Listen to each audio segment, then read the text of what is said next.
Tonight, still out of control. Wildfire evacuees in Fort St. John allowed to return home. Highway 52 wildfire. Phone and internet restored in Tumbler Ridge and ordered to cooperate. Northern Health forced to stop stalling.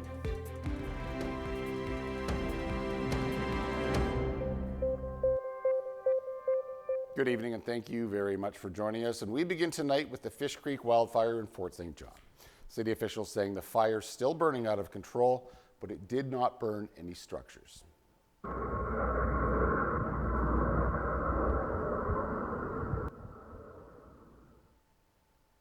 The fire broke out Thursday afternoon.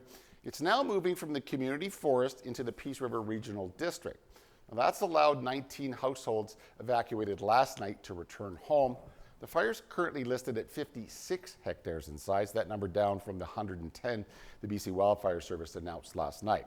Normal ground operations at the regional airport have resumed as well. Flights were temporarily grounded due to fighting operations north of the airport. Crews armed with helicopters and air tankers are on site working alongside the Fort St. John, Taylor and Charlie Lake fire departments. Thursday afternoon, RCMP were going door to door issuing tactical evacuations north of Fish Creek. And wildfires are continuing to burn north of Tumbler Ridge. 3 of the fires have now merged into one 185 hectare fire that's still burning out of control. Fire activity is increasing during the day due to warm and windy conditions. 5 separate fires originally broke out on Wednesday afternoon, 74 kilometers north of Tumbler Ridge. Highway 52 North is currently reopened to single-lane alternating traffic. Ground crews and heavy equipment are working to prevent the fire from crossing the highway. Helicopters and air tankers are fighting the blaze from the sky. The blaze has also destroyed a fiber optic cable, shutting down all communication to the RCMP detachment in town. That has since been restored. The 2 other wildfire areas burning are being held. All of the fires are near the highway. They're believed to be human-caused. And yet another out-of-control wildfire to tell you about tonight, this one near Groundbirch. It's grown to 15 hectares in size. And the combination of the warm, dry, windy conditions raising the risk of wildfires right across the province. Over 24 active wildfires are burning across BC. The BC Wildfire Service is urging British Columbians to postpone any open burning until the windy conditions pass. Now, those camping in the background or backcountry are also being urged to take care. The Forest Minister says weather over the next several days could set the stage for dangerous wildfire conditions across the province. Ravi Parmer adds, this time of year carries the highest risk of fires caused by human activity, most of which are entirely preventable. Open burning prohibitions are expected to take effect in the next few weeks. BC's privacy watchdog is forcing Northern Health to respond to a Freedom of Information request. According to a report from the CBC, the Privacy Commissioner has issued a court order in the Supreme Court of British Columbia. It forces the health authority to stop ignoring the request about the conditions at a long-term care facility in Fort St. John. Carolyn Alexander says she made the request as a member of the Resident and Family Council at the Peace Villa long-term care home. Over the years, Peace Villa Council says it has heard and observed issues, including rooms being too cold for residents and a lack of snacks between meals. By law, public bodies, including health authorities, must respond to Freedom of Information requests within a set timeline, which Northern Health failed to do. Well, Privacy Commissioner Michael Harvey says this is not voluntary. It's something that needs to be complied with. Alexander says she's grateful her concerns are being taken seriously now. She adds she hopes to get the information she's looking for soon. We have more tonight on a developing story out of Haida Gwaii, where a group of people have been shunned following the death of a community member. First Nation leaders say the reaction is representative of the rage people are feeling about the ongoing drug crisis. CTV's Anna McMillan has more. People are hurling rocks at a home on the remote archipelago of Haida Gwaii, reportedly fueled by frustration and pain over BC's drug crisis and the loss of a community member. We've been told that a house has been demolished in Skidegate that was believed to be occupied by people allegedly selling drugs or dealing in drugs. Facebook posts indicate the demoed homes are tied to the family of Tyson Young, who was charged with second-degree murder following the death of Luke Pearson. RCMP say Pearson died last week after he was hit by a vehicle. The violence that happened in Skidegate on Haida Gwaii really broke the camel's back, so to speak, and has forced a lot of First Nations people to try and address and try and understand the drug crisis. Young's family has been shunned, and after leaving Haida Gwaii, police say they were met by protesters. No! It's not uncommon for Indigenous communities to order people to leave their reserves for dealing drugs. I don't get a notice of every single one, but I'm aware personally of 3 within the past year. Let's look at Iraq. A UVic law professor says it's an assertion of Indigenous sovereignty. This also comes at a time when many Indigenous communities, hand in hand, are wanting to assert their Indigenous legal orders, sometimes even in objection to Canadian legal jurisdiction. He says it's possible people could be prosecuted for demolishing these homes or for following Young's family and preventing them from stopping to eat and refuel.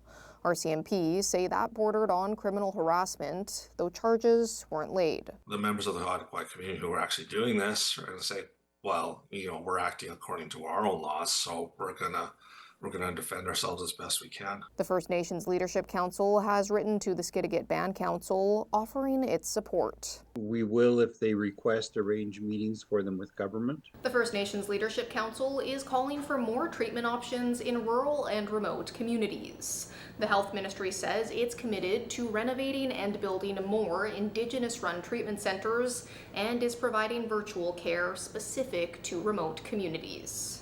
Anna McMillan, CTV News, Victoria. This is a day of mourning here in BC as people are remembering the victims of last weekend's horrific attack in Vancouver. 11 people were killed after a suspect drove through a crowd at a Filipino festival on Saturday. 16 others remain in hospital. A book of condolences for the victims has been set up at the BC Legislature. It can also be signed online. Officials say the suspect had been under the care of a mental health team. He's facing 8 counts of second-degree murder. In Ottawa, the Prime Minister announced today Parliament will be recalled on May the 26th. That would be followed by a speech from the throne from King Charles. But first, Mark Carney will travel to Washington next week. It'll be his first in-person meeting with U.S. President Donald Trump. CTV's Abigail Beeman reports.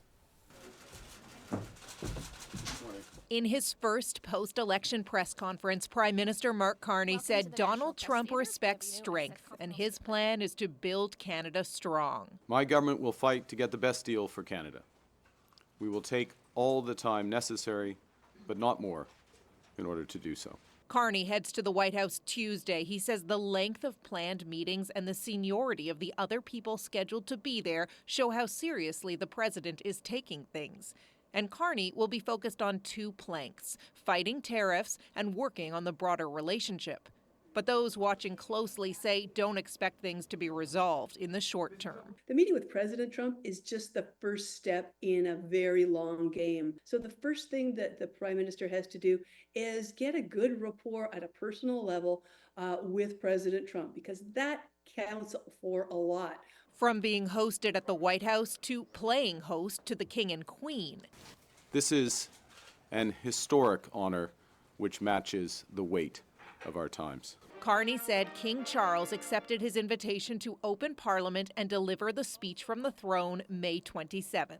That is it clearly underscores the sovereignty of our country. The throne speech sets out the government's priorities for the next Parliament and is usually delivered by the Crown's representative in Canada, the Governor-General. A monarch hasn't read it since 1977.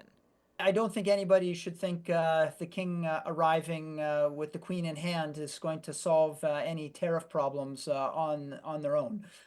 It's a small gesture. It may be meaningful and help build a kind of solidarity around Canada's distinctiveness. The Prime Minister told us a few more things about the next session of Parliament. He ruled out a governing deal with the NDP, and while he's still working on building his cabinet, he said it will be efficient, focused, and respect gender parity. Abigail Beeman, CTV News, Ottawa. And the Prime Minister extending an olive branch to his Conservative rival today. Mark Carney said he will not delay a chance for Pierre Poilievre to regain a seat in the House of Commons. Judy Trin takes a look at how fast that could happen. According to Elections Canada, once a seat is vacant, a by-election has to be called within 180 days. Parliament doesn't resume until May 26, but today the Conservatives announced that Pierre Poilievre will run for re-election in Alberta. After Pierre Poilievre failed to win the riding that he held for more than 2 decades, losing to a rookie Liberal candidate by more than 4,000 votes, the Conservatives have cleared a path for him to return in rural Alberta. Hey everybody, it's Damien Couric.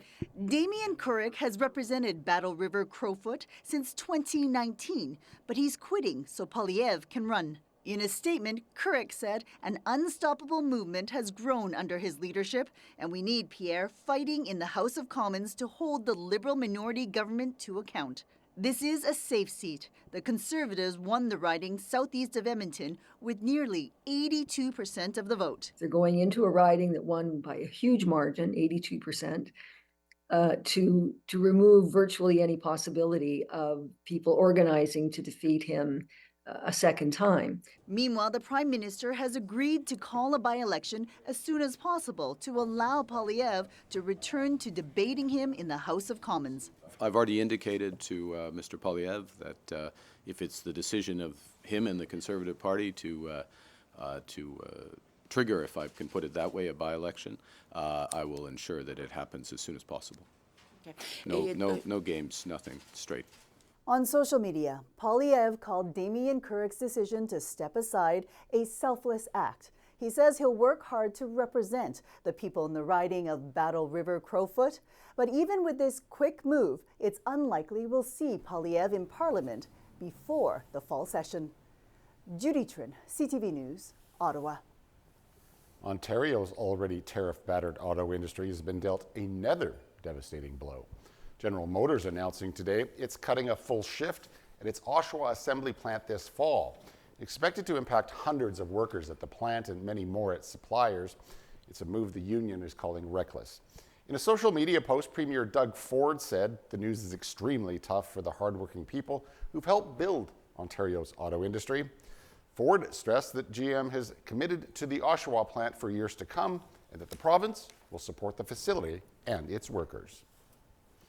The trial of 5 former Canadian World Junior hockey players resumed today, and the central witness in the case taking the stand and giving her account of what took place almost 7 years ago in a London, Ontario hotel. Nick Pepperelli has the details. Testifying from a remote location within the London courthouse, the female complainant, we can only identify as EM, told the court she was 20 years old when she met up with some of the accused at Jack's Bar in downtown London on June 18th of 2018.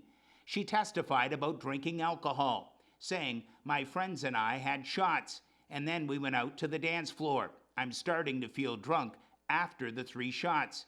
Then she had more shots with one of the defendants in this case, Michael McLeod. She told the court she had consumed about a dozen drinks, saying, I feel I was drunk at the time. Mentally, I felt like I was all over the place, not feeling very aware.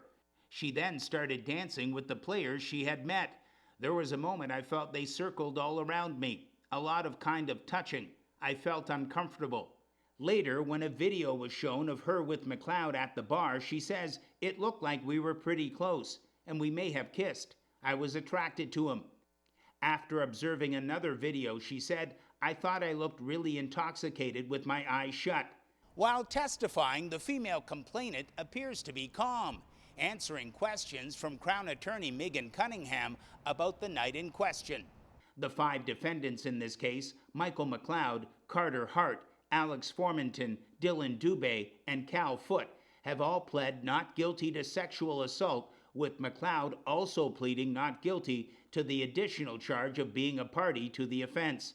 The case stems from an alleged incident involving a lone female with a group of men at the Delta Armories Hotel in downtown London in June of 2018. The players from the Canadian World Junior Hockey Team had gathered in town to celebrate their gold medal win. Earlier in the day, 2 other players from that team testified about being at the hotel and seeing the female complainant. Washington Capitol player Taylor Radish testified that when he saw the female on a bed in McLeod's room, he turned to his former teammate Boris Kachuk and said, "Hey, Bo, let's get out of here." And we did that. The testimony of the central witness in this case is expected to last several days. Nick Paparella, CTV News. To Vatican City, where a chimney's been installed on the Sistine Chapel today ahead of the conclave to decide who will be the next pope. Next Wednesday, cardinals will vote on a successor to Pope Francis. After every 2 rounds of voting in the chapel, the ballots are burned in a special furnace to show the outcome to the public. If no pope is selected, the ballots will be mixed with cartridges containing chemicals to produce black smoke. When a decision is made, the ballots are mixed with a different chemical to create white smoke. All right, stay tuned. I'll be right back with a look at your weekend weather. All that coming up after the break.